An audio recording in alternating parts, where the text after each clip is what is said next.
clear tu le ngai thla tu zong te in zafa in chibai buk le vek cheu ni zanin hi ni som pakua thlanga sang ni som ni panga zanda riat le chan ve ari towa ti chun hei computer kan huang hianin a screen kan huang hianin lungdum lungmak em mai oma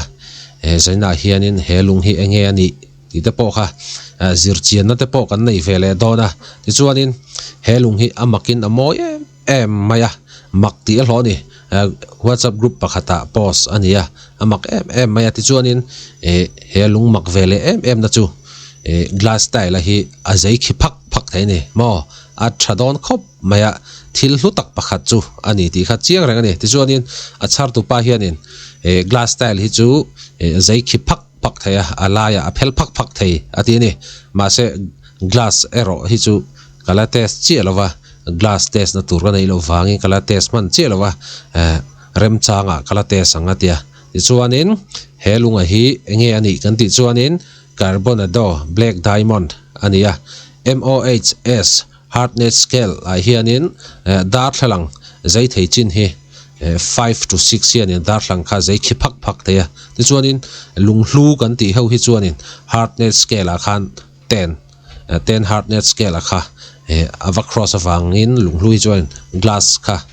all something easily in mo azai khi phak thai ni ti chuanin tuna he video he kan play nga amak zia chu kan fin fia don ani play ya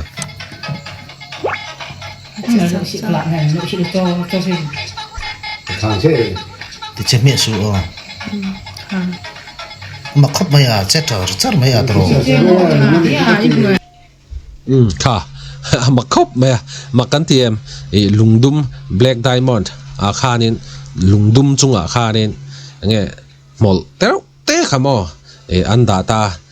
khoi chemi lovin anda kha mol te kha a virtual char thaini ma khop maya helunga hi